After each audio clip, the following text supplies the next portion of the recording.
Hello and a huge welcome back to the PDHP and CAFS podcast. For probably the last time this year, I have a few episodes up my sleeve, but I might hold those off until the holidays.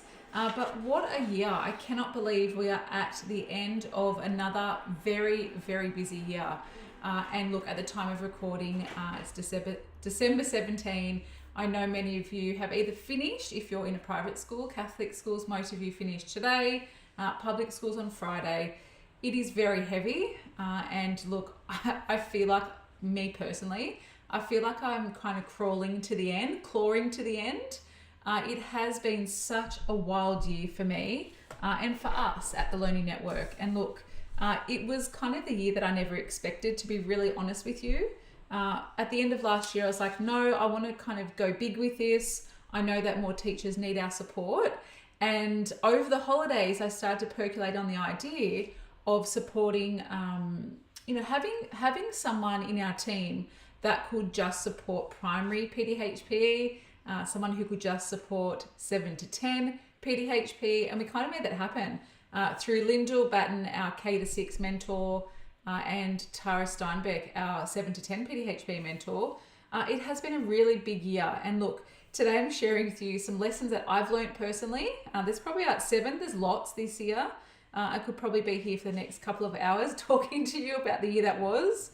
But it's really important to set aside time to think and reflect on the year that has been. I know over the next couple of weeks, I'll probably do more of this, but I'm kind of the person who, I don't know, and you're probably the same being a teacher, that you like to kind of tick things off your list and then completely switch off. I like to do that at the end of the year, but that kind of means that I'm pushing to the end and not kind of having that energy in the back end of the year. Anyway, look, these are lessons that I was not expecting at all to experience, but I don't know. Anyway, I'm going to share them with you. So these kind of sit within a framework that I have called sustain. It feels like that's a theme for my year. Sustaining my energy, sustaining our system, sustaining our processes. Because if I'm going to be really honest with you, things have kind of fallen off the bus a little bit. And you might see on socials that everything's rosy, but behind the scenes, when we're leveling up, and in life, when we're doing something different, it's going to feel a bit funky. It's going to feel a bit different. And this year it has felt like that. So anyway, let's get into it. The first one is support over solo. Now, I have shared on the podcast many times that I was kind of like a one-woman band for a long time. When I worked at Nagle College in Blacktown, I literally did my own thing. I ran my own race. Karen Tillman, my beautiful mentor and PDHP coordinator, let me do my thing, and I did for such a long time. 14 years, in fact, I was there, and I did do my own thing. Karen completely trusted me, and the stories I hear from other coordinators and other teachers is that not everyone is like that. So I was very, very lucky. And look, when I then stepped into a role in the Central Coast here as relieving head teacher, PDHP and wellbeing of all things, I realized how important it is to have teams. So I know that lots of us are like that. If we're running a faculty, if we're leading a faculty, we know deep down that we cannot do our job without the support of our team. And this year really kind of reminded me of that. Mel, who has been with us for 2.5 years, she had some personal family issues to deal with. So she kind of went into this part of the year last year of saying, look, Kel, I don't know what it's going to look like next year. And Mel kind of didn't really come back in full capacity at the start of the year. And so I took on like all of our social media, all of our podcast stuff in the back end. Jara was juggling, all of the stuff that she had done. And then at the beginning of the year, and hopefully Jara won't mind me sharing this, but she wasn't her, her gun self. And then she told me that she was pregnant with twins. And I'm like, holy hell, what? It was a bit of a shock, to be really honest, but it really reinforced how important it was that, you set up you set up your team. Like I had a really great team, and Tess kind of came on board this time last year, and we had the team there. We had Tara and Linda were like, yeah, we're doing this, but things don't always come to plan. And when you have women and when you have, you know, people who are carers or people who are doing different things in their life, in your business or in your team, in your faculty, you can't always, you know, expect things to go the way that you had intended. And that's what happened this year. So look, that's my first lesson. I know that I can't do this alone. Like I have very big visions for the future for the Learning Network. And that's why I called my business the Learning Network, not just the PDHP network. So real impact comes from working together. And you know that as a teacher. Okay, the next one is you. So use systems. I thought I had the systems dialed in, you know, after 5.5 years of doing this, but I didn't. We had documented some of the systems, but not all of them. So it really reinforces for me as an educator, the importance of systems at our schools, the importance of internal systems in your faculty, in your school, in your stage group, whatever it is, making sure we document those systems, because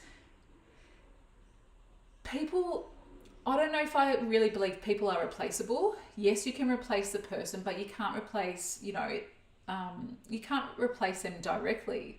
I know I was replaceable, but, you know, our school was very much impacted when I left teaching, when I left the classroom. They brought in a CAFS expert who wasn't really a CAFS expert, but that's okay. Their results suffered, things went downhill. We are replaceable on paper, but we're not really. So making sure as a faculty, as a team, we have those systems sorted. So when people do go on leave, when people do leave, or when people kind of, you know, life happens, people become sick, you know, that's life. We need to make sure we have those systems documented, and clear processes are very important. And you know how important it is to be consistent as an educator and as a leader. In your school, in your context with the kids, it's really important. And I think for me, it's non-negotiable. And I'm still, I think, doing some patchworking, you know, filling in the gaps from what happened throughout the year. We brought on a VA. That was a very bad decision for me as a business owner, CEO, leader. We thought we had the systems there, but we didn't. Anyway, look, a whole long story about that. Systems are really important, and even though they're boring, they're really essential for any organization and for any group or team. Okay, the next one of our sustain framework is the importance of shaping the future. And what I mean by that is really going back to the roots and going back to why you actually decided to teach in the first place, or what your big vision is. Like for me, I think about that and go, my big vision is to support over 1,000 schools in New South Wales in PDHP, CAFS and HMS. That's a lot of people. Like that's a lot of teachers. That's a lot of schools. But I know that we have the framework and what we're doing, like our core kind of way to work with us in our memberships. It's a life changer. And teachers have said that to me, like, you know, text messages, Instagram messages, emails, like, you have changed my life. Like, imagine someone saying that to you. And I know that the kids say that to us as teachers, and I've had students say that to me before, but you have changed my life. That's pretty impactful. So I think at the end of the year, it's such a busy year, it's really timely to think about why we're here. I thought I'd be teaching until I was 65 on the back field in Blacktown with my spray jacket and my whistle as a PE teacher. I do miss the classroom a lot, and I've said this many times to you on the podcast, but I know that I was meant for more, or made for more, which is a little bit emotional, hence why I'm tearing up. It's been a very big couple of weeks. Anyway, I'll get to that in a second. But look, we have such a unique opportunity to make a massive impact on the young people in which we work with, but also on our future. And I want that to just sit with you for a little second, percolate for a little sec.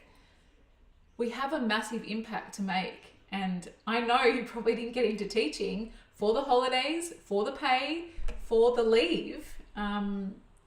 it's for the kids. And I know when I started teaching, I said that, when we had our targeted interviews with the department, I said, I want to make a greater impact on young people, on their health. And I probably said maybe fitness back then, or like well-being. That was kind of like in my vision as a young teacher. And that still rings true today. This year I've really felt that. I felt a bit of pressure, to be honest, from lots of teachers across New South Wales. And it's not people like asking where things are, that's part of it, or, when's that going to be in the membership? But it's just that internal pressure from me, feeling that weight. And I know that, if you're aspiring as an AP or a deputy or a head teacher, either wellbeing or PDHP, many PE teachers are, or if you want to, lead a school, these are kind of the feelings that come up. And look, we have a very big role to play in the future of our kids and for our next generation.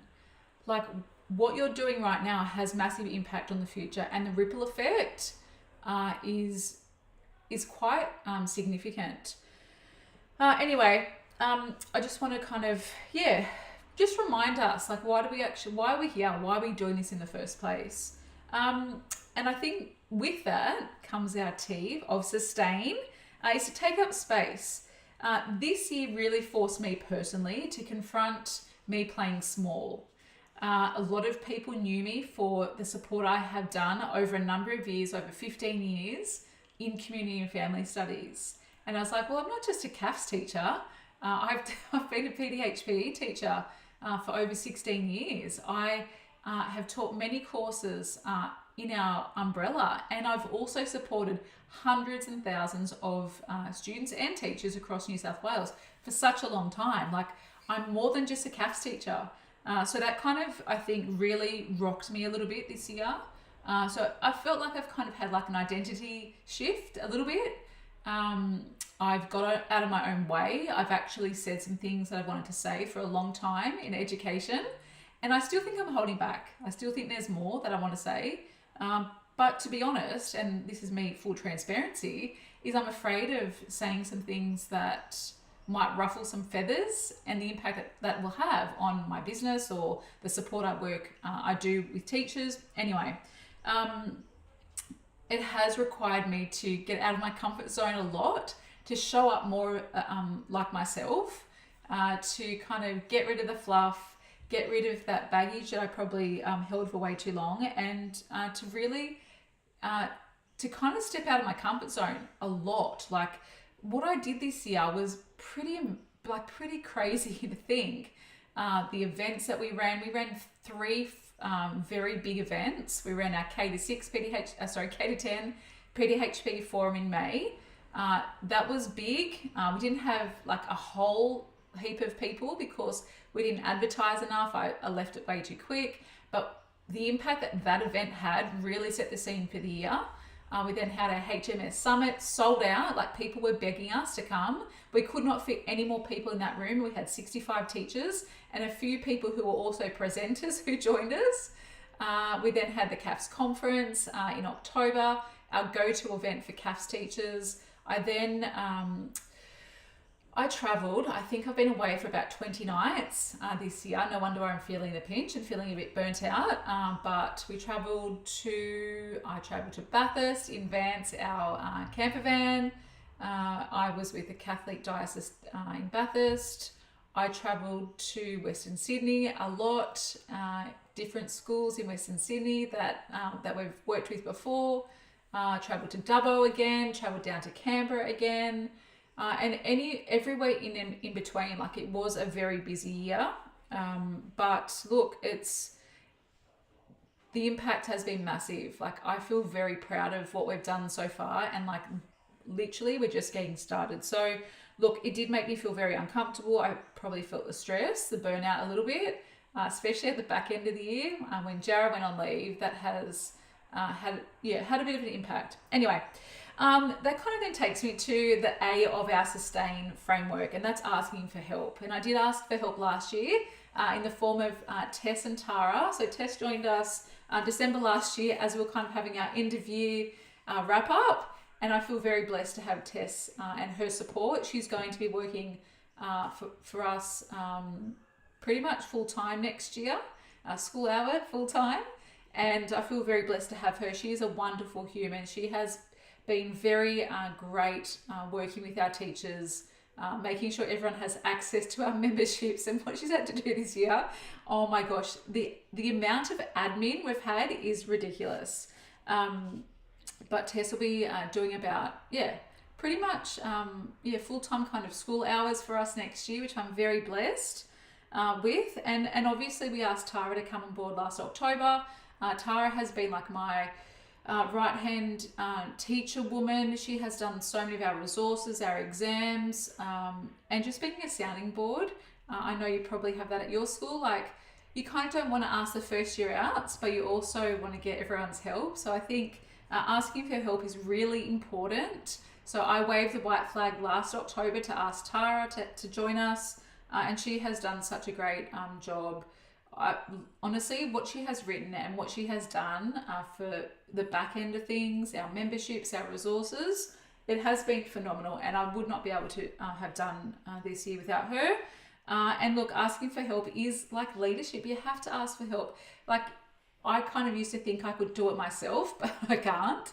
And, you know, I know that lots of teachers probably think like, oh, it's just easier if I do it myself. It's not, trust me, because it leads to burnout. I have had probably 3 episodes of burnout in my career.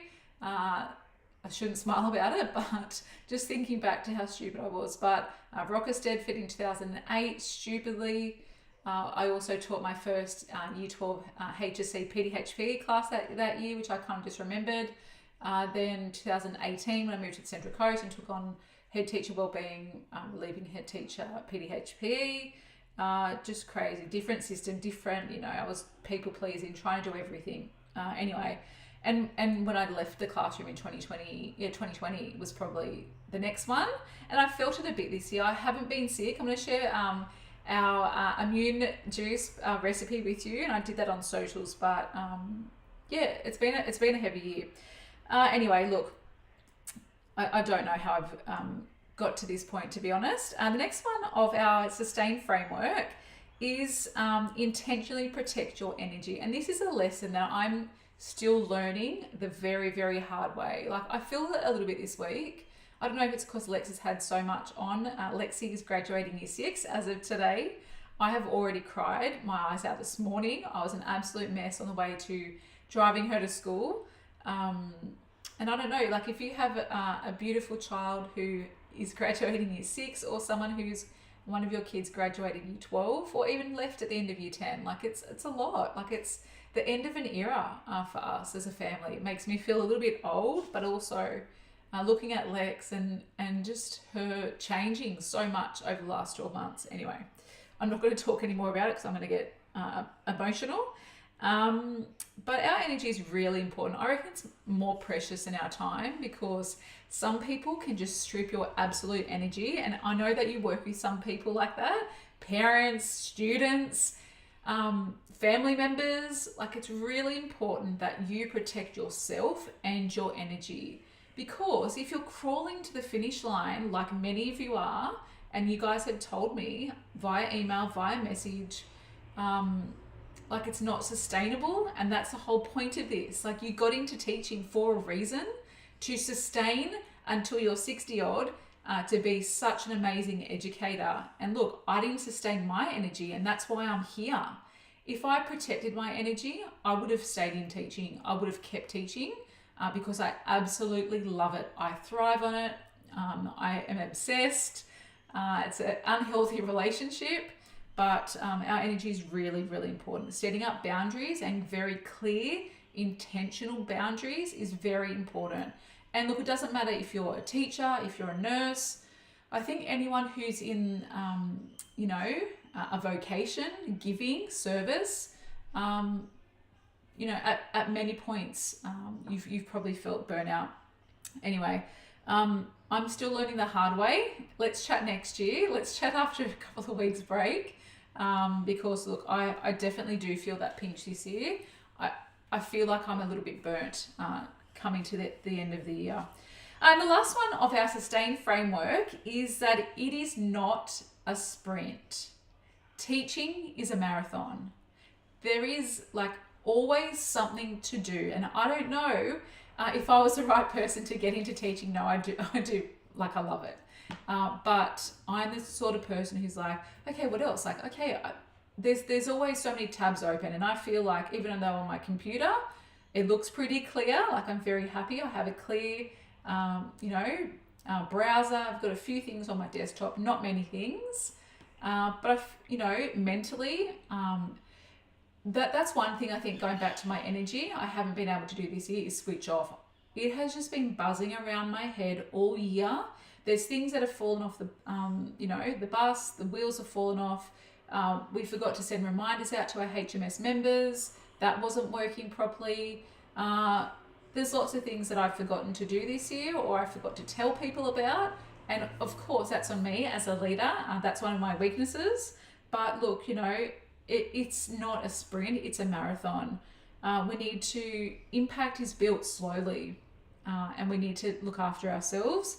And also, life is way too short. Like, I look at Lex, about to graduate year 6, and I think, holy hell, I cannot believe my child, my baby, is about to finish and go to year 7. She's big, and even Cass is about to go into year 10. She has only 3 more years of school. She's about to embark on her senior years at school. She has absolutely thrived this year, and even last year, but this year, I don't know, it's just a new Cass, and look, life is way too short. That constant pull, that constant push, for what? Like, your family is your number one priority. And I think for this year, there's been moments that I've like, I just don't have the energy, I just don't have the strength to, to just relax. Look, it's been a massive year. And I think that sustainability comes from pacing and taking your time and planning and being okay if it doesn't all work out the way that you want it to be. I'm very controlling. I've shared that with you guys before. I want things to be perfect for a reason. I have very high expectations, but look, this year has been massive. And look, I urge you this year to really have a good think about what you hope to take into next year. We have developed a resource for you to help you kind of unpack this. You can head to thelearnnet.com/goals, our goals and intentions for 2026. The resource is really practical for you, but also that you can use with your kids. You can adapt it, tweak it, change it for your primary school kids, but you can also use it for your high school kids, HMS, pdhpe and CAFs. Very practical, some resources, goal setting, timetable kind of stuff, big picture stuff, but also some practical strategies. For you as an educator, a leader in New South Wales, but also a very busy teacher, and also for your kids. And look, just quickly to finish off, I just wanted to say a huge thank you for every single teacher that we've connected with this year. We have about 100 primary school teachers that we're supporting so far. We're only just getting started with that.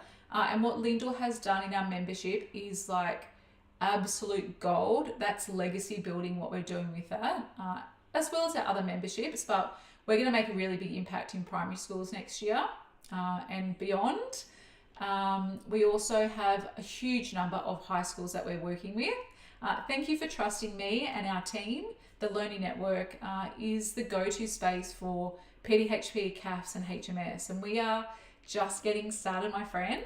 We are actually introducing a few new things in our memberships next year. So we're going to have a help desk for our primary and PDHP membership, so that will go directly to Lyndall and Tara. They will answer all of your questions, any of your questions. And you can also send in things to the girls for feedback. I've been doing that a little bit this year with our CAFs and HMS teachers behind the scenes. And I haven't really publicised that, but I've been just doing quick looms, send me your assessment, I'll give you some feedback, quickly done that. I've really loved that. I really love giving people feedback and that bouncing ideas backwards and forwards. So that we'll have 2 emails for that as well, CAFs and HMS. They will go to me, but obviously as we grow, it could be someone else at some point answering those questions, but at the moment it's me. We are also introducing 2 half-day PLs for PDHP, CAFs and HMS membership.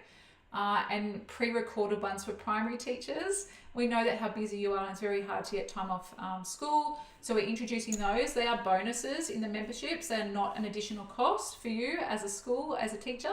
And also we are introducing HSC revision sessions on Zoom for our CAFS and HMS members. So if you're a CAFS member, we will have a 2-hour morning and your school is invited, your students are invited to work with me and our team, like I have done for the last, since 2007. Rather than me spreading myself thin, we're doing a big session, with your school. You get your own personalized workbook, your own Google Doc, that type of thing. But the message is the same across all schools, and then our HMS members as well, as we literally get ready for the first time HMS is examined in the HSC next year. So look, it's busy. These are things that we're adding to the membership, not taking away or not making you pay for in addition to. We're just strengthening our memberships, and they are the key way to work with us next year. Anyway, I've probably gone way over today, but thank you so much for your support. Wishing you such a beautiful Christmas. Relax, you need to switch off. It has been a very big year. If you would love to access that, download the learnnet.com/goals is where you need to head. Have a beautiful Christmas. Take care. And I can't wait to see what we do in 2026. Thanks so much for your support.